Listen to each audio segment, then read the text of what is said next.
साथियों, आज के भारत की ये यात्रा सिर्फ विकास की नहीं है, ये सोच में बदलाव की भी यात्रा है। ये मनोवैज्ञानिक पुनर्जागरण, साइकोलॉजिकल रेनेसां की भी यात्रा है। आप भी जानते हैं, कोई भी देश बिना आत्मविश्वास के आगे नहीं बढ़ सकता।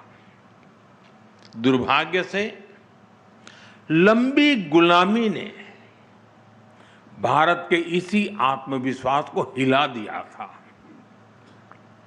और इसकी वजह थी गुलामी की मानसिकता। गुलामी की ये मानसिकता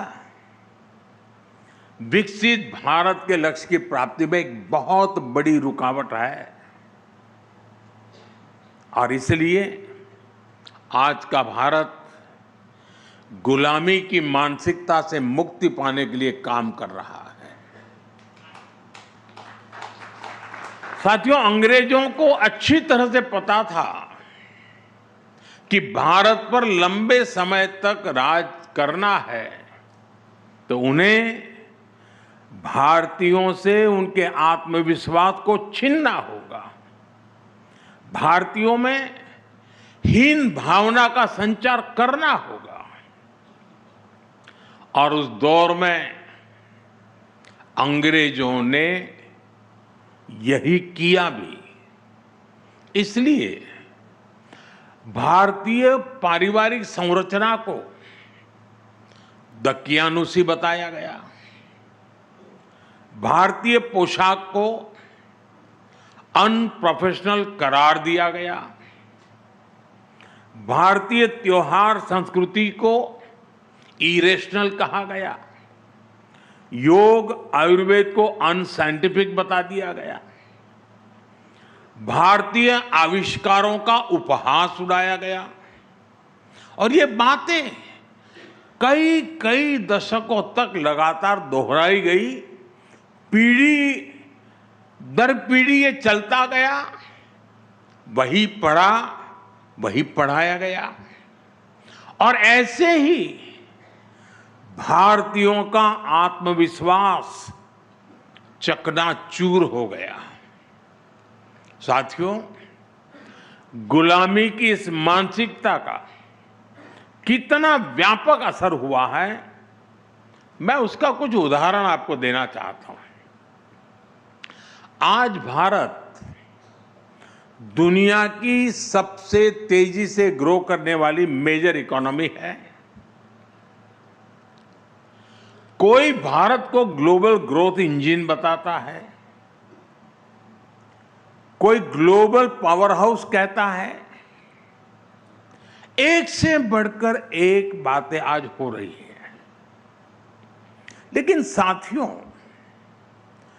आज भारत की जो तेज ग्रोथ हो रही है, क्या कहीं पर आपने पढ़ा, क्या कहीं पर आपने सुना इसको कोई हिंदू रेट ऑफ ग्रोथ कहता है क्या? दुनिया की तेज इकोनॉमी, तेज ग्रोथ कोई कहता है क्या? हिंदू रेट ऑफ ग्रोथ कब कहा गया? जब भारत 2-3% की ग्रोथ के लिए तरस गया था। आपको क्या लगता है,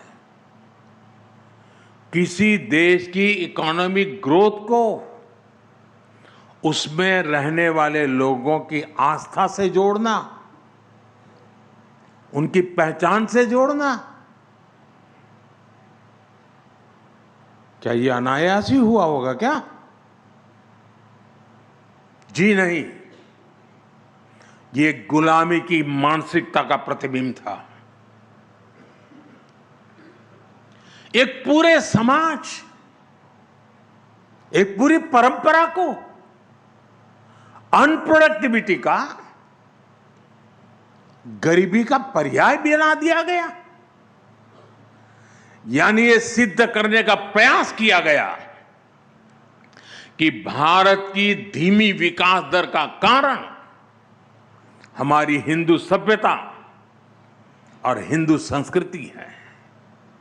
और हद देखिए, आज जो तथाकथित बुद्धिजीवी हर चीज में, हर बात में सांप्रदायिकता खोजते रहते हैं, उनको हिंदू रेट ऑफ ग्रोथ में सांप्रदायिकता नजर नहीं आई। ये टर्म उनके दौर में किताबों का, रिसर्च पेपर्स का हिस्सा बना दिया गया। साथियों, गुलामी की मानसिकता ने भारत में मैन्युफैक्चरिंग इकोसिस्टम को कैसे तबाह कर दिया और हम इसको कैसे रिवाइव कर रहे हैं, मैं इसके भी कुछ उदाहरण दूंगा। भारत गुलामी के कालखंड में भी अस्त्र शस्त्र का एक बड़ा निर्माता था। हमारे यहां ऑर्डिनेंस फैक्ट्रीज का एक सशक्त नेटवर्क था। भारत से हथियार निर्यात होते थे। विश्व युद्धों में भी भारत में बने हथियारों का बोलबाला था। लेकिन आजादी के बाद हमारा डिफेंस मैन्युफैक्चरिंग इकोसिस्टम तबाह कर दिया गया।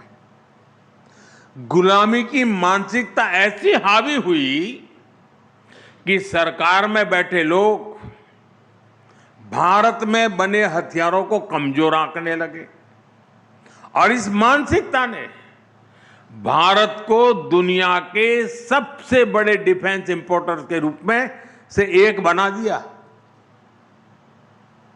साथियों, गुलामी की मानसिकता ने शिप बिल्डिंग इंडस्ट्री के साथ भी यही किया।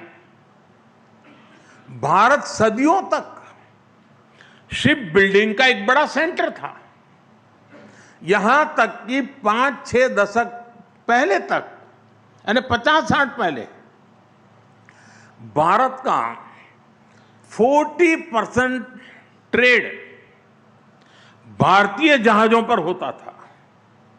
लेकिन गुलामी की मानसिकता ने विदेशी जहाजों को प्राथमिकता देनी शुरू की।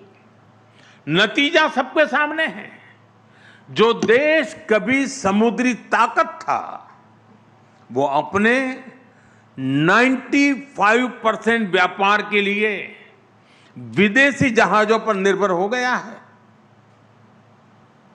और इस वजह से आज भारत हर साल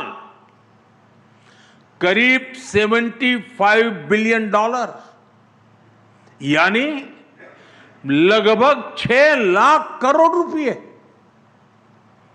विदेशी शिपिंग कंपनियों को दे रहा है।